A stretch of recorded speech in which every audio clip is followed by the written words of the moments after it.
So India has signed that critical 63,000 crore plus rupee deal with France for 26 Rafale-M fighters. Let's give you a couple of details on why this is such an important development. Let's roll that footage of the fighter itself. It's a 63,000 crore rupee deal. These are the fighters that the Indian Navy will be acquiring. The first jets will be entering service in a couple of years from now, but I expect it'll be only about 2031, 2032 before all 26 are deployed. This is the exact jet that India is getting, filmed on the French aircraft carrier. France is the only other country that operates this variant of the jet, which is considerably more advanced than the MiG-29K that the Indian Navy operates. The addition of this would add a great deal to the firepower of the Indian Navy. The Rafale-M comes with anti-ship missiles, cruise missiles, including the SCALP, which can hit targets on land with precision, and long-range air-to-air missiles. The Rafale-M fighter will also be integrated with Indian weaponry, including the Astra platform as well. As I mentioned, it will be deployed on the Vikrant and Vikramaditya, the two aircraft carriers that India operates. All of this comes at a time when we are seeing Chinese air power grow substantially in the in the Asia-Pacific region, and many suggest that India needs a ship aircraft carriers with platforms like the Rafale-M to take on what seems inevitable, a Chinese carrier deployment in the Indian Ocean. So all this is very important. It's a fillip to military aviation, certainly naval aviation, and integral air as it is known. This performs a very critical role in defending an Indian Navy fleet. It also has a huge offensive capability. Remember, planes like this ensure that a carrier battle group can protect a circumference roughly of hundreds of kilometers from any assault. So that's what this is all about. Remember, the Indian Air Force already operates 36 Rafales. This is different. This has hardened the undercarriage to ensure that operations of aircraft carriers can take place. Very, very significant development. Well, joining us now, a very, very special guest, Admiral Arun Prakash, former Navy chief, Indian war hero, Veer Chakra, an absolutely incredible fighter pilot who knows a thing or two about naval aviation. Thanks so very much for being with us. I think one of the most interesting aspects of this deal, sir, is that it happened in record time. I've never heard of a deal where the Navy says, look, I need fighters. The government says, okay, 3 years later it's done. 2 years after that it comes. So could you let's reflect on that, because for once we aren't complaining about the speed of a defense deal. Yes, indeed. Let's do reflect on this, because it's quite remarkable, as you say. Although not as fast as you make it out to be, because originally the Navy had floated an RFP in 2017, I think, but it was taken up with seriousness in 2019 or thereabouts. But regardless, it is still a remarkable demonstration of speed and alacrity on part of the Ministry of Defense, for which we must give it full credit. But my only hope is that this should set a precedent for all such deals, because we've also seen in the past the advanced jet trainer taking 20 years, the multi-role fighter aircraft for the Air Force taking 15 years, the 75 India submarine project still hanging fire. So this is a good precedent set by the Ministry of Defense, the bureaucracy, and I think it should be become a template for the future. 2 to 3 years is the maximum that a deal should take. And because, for the simple reason that even if the contract is signed today, it will be 36 months at least before the first aircraft is handed over to us. So these delays are all inbuilt, and as the geopolitical situation and security situation demands, I think there is need for much more expedition and alacrity on part of the acquisition wing of the Ministry of Defense. Admiral, why does India need the Rafale-M? For the simple reason that we have 2 aircraft carriers at sea. And why do we have aircraft carriers at sea? That is that because we are a maritime power. Wherever our fleets go in the Indian Ocean or the Indo-Pacific, they need integral air cover, both for air defense, for strike, for anti-submarine warfare, for projecting power. Our fleets require protection of an aircraft carrier. At the same time, the aircraft carrier also gives the fleet the offensive capability to strike deep, strike long. So we already have two aircraft carriers, and they are currently equipped with the MiG-29K, which, as you know, is about nearly a decade and a half old.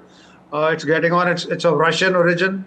The country of origin is at war. It's not in a really good state to support this aircraft. Also, it's getting on in years. So it's time for us to acquire a more modern aircraft, and the Rafale-M is a 4.5 generation aircraft proven in combat with the French Navy. It can hold its own against any aircraft out at sea, including the Chinese J-15 or even the US F-18. So we do need this aircraft out at sea to project our power and to protect our assets at sea. Admiral, let me ask you a question, since you love military aviation. You had the opportunity of flying on this Rafale a couple of years back in France. You were the first to bring in the Sea Harrier into the Indian Navy, an older generation of planes. You were also among pilots who flew the Hunter, an even older generation of aircraft. When you look at, and you flew all sorts of other things as well.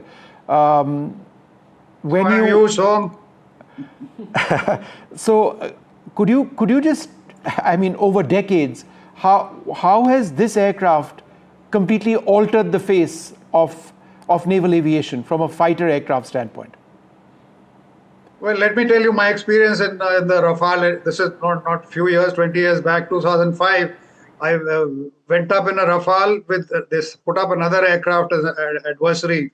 So throughout the sortie, I kept looking all around 360 degrees. I wanted to make sure that I saw the adversary before my co-pilot. After a few minutes, he said, "Admiral, what are you looking around for? It's all in the cockpit." And he was right. There is sensor fusion, the radar, the infrared, the TV, all inputs of this aircraft are sensor fused, and the pilot has it in front of him on one or two displays right in front. Everything is worked out for him. Going back further 20 years to the Hunter, all you had was a airspeed indicator and a clock and your height altimeter. That's all you had. Otherwise, it was your eyeball Mark 1, which was the only sensor you had. Then, of course, further the Sea Harrier had radar and so on.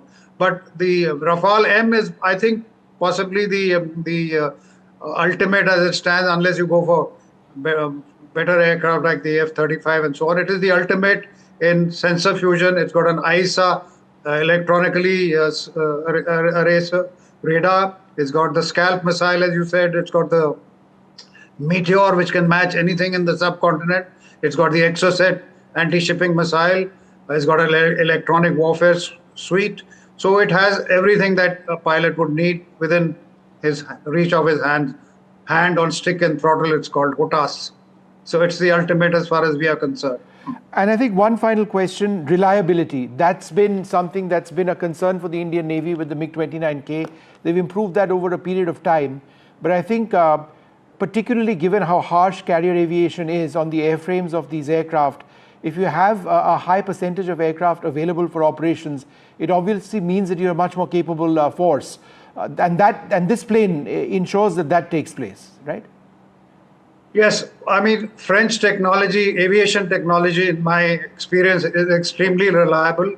The serviceability, the availability of the aircraft is always very high. And although we've got small numbers, the Navy wanted 57, they've only got 22 fighters. But I'm sure that given the reliability and the availability of the Rafale-M, the sortie generation rate of the aircraft carriers will not suffer. I'm sure, especially in comparison with the MiG-29, the Russian technology is not all that reliable. The Rafale-M will make up in reliability and availability what it lacks in numbers. So we need not have any fears on that account. And a final question, all this is being done with an eye on an expansionist China. The number of ships, the number of tons they're putting out at sea is something nobody's ever seen before.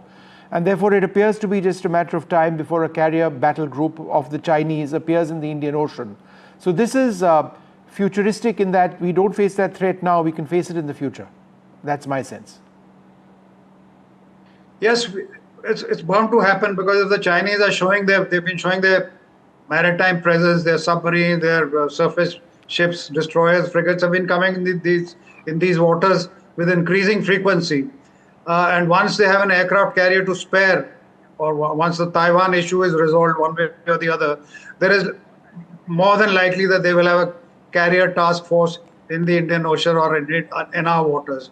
And when that happens, we must have something to counter that. I mean, we are not going to war with China, hopefully, but they shouldn't be in a position to dominate us or show their strength in our waters. So when the Chinese aircraft carrier comes here, then we should have an aircraft carrier with equal capability or better capability than they have to demonstrate. And remember that we are in our own home waters, whereas they are coming 3,000 to 4,000 miles away from their nearest naval base. So they are at a disadvantage. We are at a distinct advantage operating off the Indian peninsula. All right, Admiral Arun Prakash, wonderful speaking to you. It is a red letter day for the Indian Navy. It's not often that you induct a new type of aircraft, and this happens to be one of the most capable anywhere. Thank you very much, sir, for being with us. Thank you. Well, joining us now, another fantastic naval fighter pilot, Vice Admiral Shekhar Sinha. He flew the Sea Harrier. He commanded the Western Naval Command. He's a former chief of the Integrated Defence Staff and Commander-in-Chief, as I mentioned, of the Western Naval Command at a certain stage. He also commanded a squadron of the Indian Navy flying the Sea Harrier, the White Tigers. You commanded White Tigers, right, sir? Sorry? You commanded White Tigers as well, right? I commanded the Western Fleet. And, no, but White Tigers earlier on, the squadron of Sea Harriers. Yeah. I commanded the White Tigers and the Phantoms, both. So, sir, before we talk about the Rafale-M, I think one of the most interesting parts of this deal is that the fuselage of the aircraft will be manufactured in India as well. Does that pave the way for a larger number of potential Rafale acquisitions, maybe for the Navy, but for the Air Force as well? I would think so, Vishnu, because we will have 62 aircraft between the Navy and the Air Force, and with the likelihood of future acquisition as well. As you know, that the Air Force is looking for another 120 odd aircraft, and Navy's requirement was 57 to begin with. I wouldn't be surprised if gradually the small and medium enterprises here take on various component manufacture and subsequently start assembling or maybe manufacturing the Rafale here.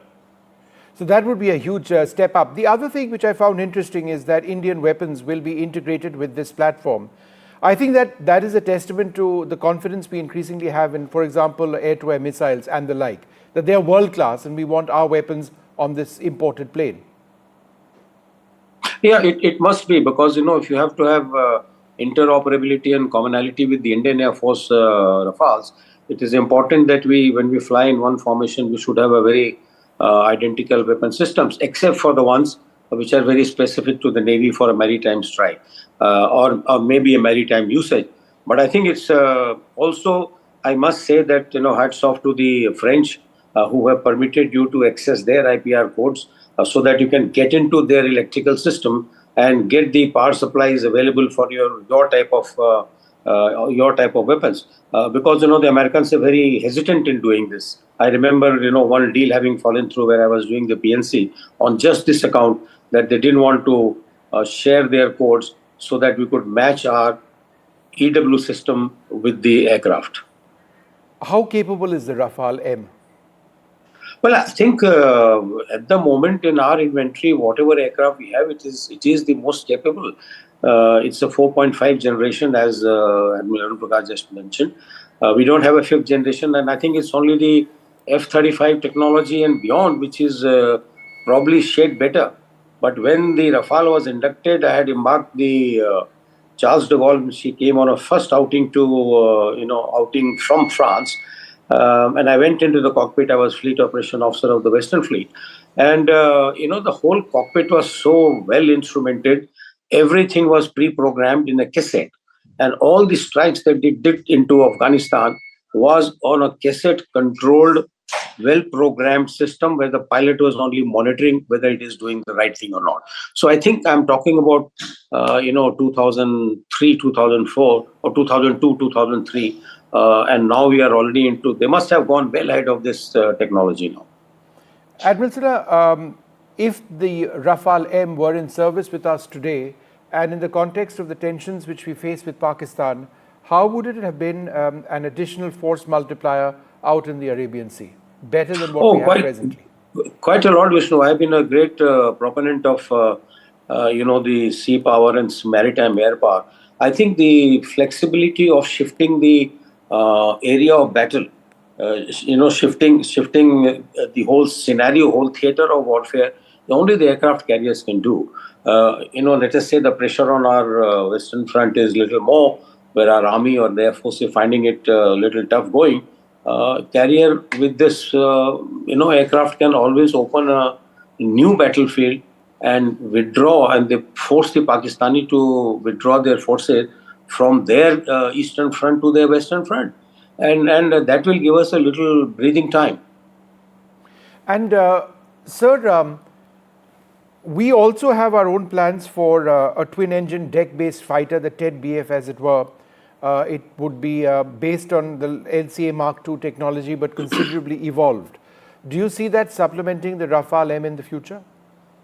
Very much, because see, our aircraft will take at least, I would say, 10 to 15 years from now. Whereas you need something I would say that it is a good stopgap arrangement. And if the twin-engine deck-based fighter technically, electronically becomes better than the Rafale, then certainly, it makes sense to get them into our own carriers. And I'm sure that by then we'll have our own aircraft carrier, another one on the line. Whether it is 50,000 tons or 90,000 tons, that's only time will tell. But the government, the manner in which the Prime Minister Modi's government has worked for this, I think you should really hats off to the CCS and hats off to the ministry officials for pushing it so hard that in 3-4 years' time it has all seen the daylight. And in next 3 years, you will have the first aircraft landing. And India happens to be the first export country as far as the Rafale-M is concerned. Yeah.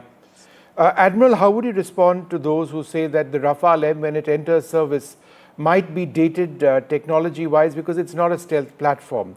The Chinese have already started inducting stealth platforms and will on their aircraft carriers as well. Is that a fundamental weakness? I don't think we should worry too much because, we have to concentrate on our own threat perception. What can Chinese bring to bear against Indian Navy or the Indian Air Force? That is the point, because China's bigger aim is to replace the United States from the top slot of the world and become the single hegemon. And I don't think that China will have so much of effort to put everything against India. And for that matter, I don't think it is such a push-through aircraft, and I'm sure this technology is going to last. The Chinese technology is spoken more. The information warfare and what actually is, only time will tell, because it is not a war-proven. And whereas the Rafale has been used quite a lot, both by various air forces and the French Navy. So I think it's a little battle-proven aircraft, and the systems will do well till such time. See, F-35 and J-17 or J-15, J-21 technology, it actually gets proven in some kind of combat. I would be very hesitant to accept that the Chinese have overtaken the Americans or the French in technology. All right, Admiral Sinha, wonderful to speak to you. Thank you so much for being with us and sharing your thoughts on the future of Indian naval aviation. This on a day in which India has signed a 63,000 crore rupee deal for 26 Rafale-M naval fighters, exactly similar to the aircraft that you see on your screen over there. It is going to be a huge force multiplier for the Indian Navy. The first of the jets will be coming in about 3 years from now and would transform the capabilities of our aircraft carriers, primarily the INS Vikrant, which is a new aircraft carrier, and would perhaps pave the way for a second made in India aircraft carrier as well. But I've had the unique experience, I must suggest one among many in military aviation, but certainly one that is singularly memorable, of having flown on the Rafale off the coast of Istres in France. In fact, flying very low and checking out many of the systems, terrain following, the avionics on board, the ability of the radar, the ASAR radar, that which is an electronically scanned radar which the Rafale deploys, and the interface between the pilot, the man-machine interface as it's known. This is an excerpt of that NDTV special report. It was a documentary we aired a few years back, to give you an idea of what was an exceptional experience, not just in terms of the maneuvers that one got to witness, but also in terms of the technology I was showcased as well.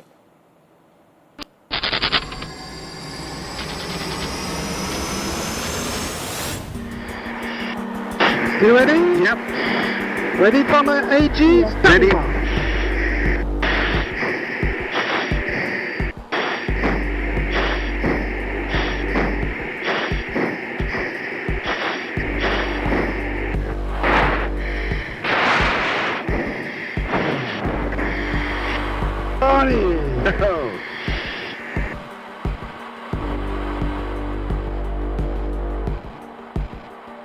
Enough for you? I'm fine, I'm good. Excellent. No problem.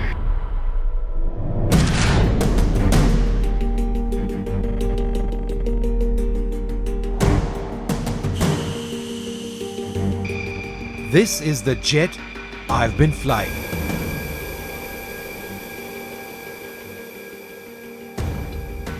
It's called the Rafale, which means squall in French. It's the finest fighter France has ever built. And I can tell you this, my ride on the Rafale was incredible.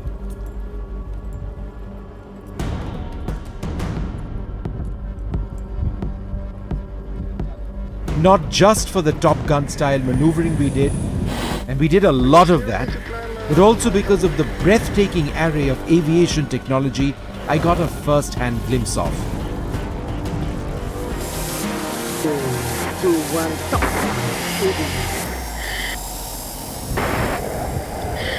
Acceleration 67 as expected.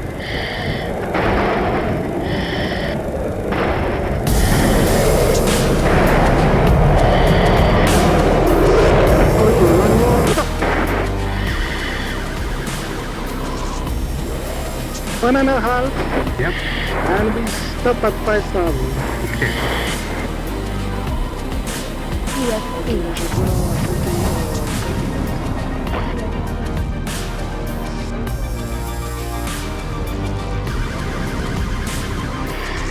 Let's see how that.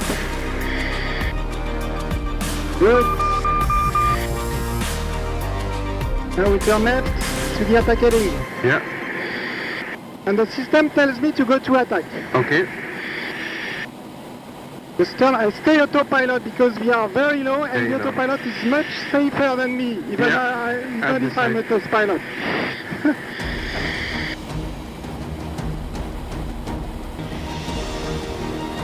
Not that bad, huh? Oh, it's amazing.